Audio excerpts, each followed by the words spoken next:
Albert Camus. When you say his name, you almost feel the last as disappear into silence, a writer with a fighter's gaze, a philosopher with a goalkeeper's reflex. Picture a quiet stadium at dusk. One man stands alone in front of the net, shoulders squared, eyes scanning the air like he can read the future. That is Camus before he ever became a name in books. Now picture the ball flying in from nowhere, never from the angle you expected. He learns a strange kind of ethics there. You can be disciplined, you can be ready, and life will still arrive crooked. The lesson is simple and brutal. Control your stance, not the wind. Imagine a pair of worn gloves on a wooden bench still warm from someone's hands. The gloves are not trophies, they are proof of repetition, proof of showing up when nobody applauds. Camus later admits it in one clean idea. Whatever he understands about morality, he owes it to the field, because the ball never came from where he thought it would. In one line, he turns sport into philosophy. Now picture him in a dim room, cigarette ember like a tiny lighthouse. Not a professor's posture, more like a man who has seen the weather inside people and decided to describe it honestly. There is a charisma in his presence that doesn't feel staged, not the kind that begs to be liked, but the kind that stays calm in its own skin. Even the silence around him feels deliberate. But the real reason people remember him is not appearance. It is the question he refuses to decorate. What is the meaning of life, if any meaning exists at all? He approaches it like a surgeon approaches a knot. Picture a blank book open on a table. The pages are clean, almost mocking, as if the world is saying, "Write your meaning if you want one." Camus looks at that blankness and names it. He calls it the absurd, not as a joke, but as a collision. Humans are hungry for meaning, and the world does not answer. The hunger stays, the silence stays, and that tension becomes the atmosphere of the mind. Imagine a man staring at a horizon that gives nothing back. He keeps asking the same question, and the horizon keeps returning the same empty wind. That loop is where the absurd lives. Camus says something that cuts clean.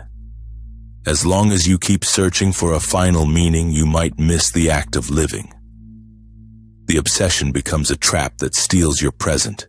The seeker becomes a prisoner of his own question.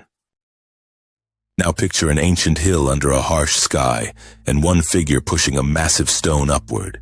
No audience, no applause, just effort, gravity, and repetition. This is Sisyphus, not as a fairy tale, but as a symbol of the human mind. The stone climbs, slips, falls, and the ritual restarts like a clock that refuses to stop. Camus connects the story to people who chase a guaranteed meaning.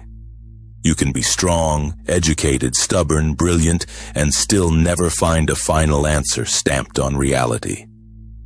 The stone does not care how smart you are. So the mind asks the dangerous question without saying it out loud. If life has no fixed meaning, why continue? If the world gives no promise, what makes effort worth it? The room gets quiet when that question enters. Picture a candle flame in a dark hallway refusing to go out. Not because the hallway becomes kinder, but because the flame chooses to exist anyway. Camus calls this choice the real courage. He does not romanticize despair. He does not preach comfort. He points to something harder. Continuing is an act of revolt against emptiness. Imagine a man standing on the edge of a cold sea, not stepping back, not stepping forward, just refusing to be pushed by the waves. That stillness is not resignation. It is defiance with a calm face. Camus says the brave move is not escaping life. The brave move is living while knowing the silence is real, to carry the absurd without letting it collapse you. Now return to Sisyphus. Picture the stone rolling down again and Sisyphus turning his head to watch it fall. In that moment, something changes. His face doesn't beg the sky. His face doesn't bargain. There is a small, strange calm there, almost like a private smile, as if he has accepted the rules and decided to remain sovereign anyway. That is the twist. The hill is heavy, but the mind can still choose its posture. Camus tells you to imagine Sisyphus happy, not because the task is easy, but because the spirit becomes unowned. The stone cannot take his inner freedom. Picture a narrow mountain path with one person climbing alone, no cheering section, no guarantee of arrival, yet the climb itself fills the chest with something real. Even a lonely struggle upward can be enough to make a heart feel full. Not because it proves meaning exists, but because it proves you can move without permission. The movement becomes the meaning. Camus is not just a thinker in a chair.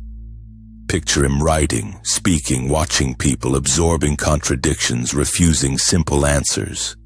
He keeps the mind sharp, but he doesn't abandon the human heart. Now picture a small stage light over a microphone and a voice saying, "I will not lie about the darkness, but I will not worship it either." That is his tone, honest, but not collapsed. His personal story carries an irony that matches his philosophy. Picture two travel options on a table, one ticket, one roadmap, one last-second choice. Fate waits in the smallest decisions. Camus is known to have disliked the idea of the road, yet his story ends with a sudden turn of events tied to travel, an outcome so strange it feels like the absurd signing its name. Picture a small paper ticket found in a pocket afterward, a silent clue that another route was possible. The detail is haunting because it's ordinary. A piece of paper becomes a symbol of how close reality sits to alternate timelines. And that circles back to the football lesson. The ball never comes from where you expect it. Life doesn't either. So what do you do with this? Picture a goalkeeper again, calm, centered, not guessing wildly. He can't control the shot, but he can control his readiness. Camus' message isn't everything is hopeless. His message is stop demanding guarantees from the world. Demand discipline from yourself instead. Picture a man walking through a city at night, lights reflecting on wet stone. He doesn't pretend the world has a script. He simply chooses to live with full awareness. That is Camus in one scene, a mind staring at the blank page, then picking up the pen anyway. Not because the page promised meaning, because the act of writing becomes rebellion. And the final image is simple. Sisyphus walking back down the hill, stone waiting below, sky unmoved above. And a man still standing upright, not rescued, not blessed, just unbroken.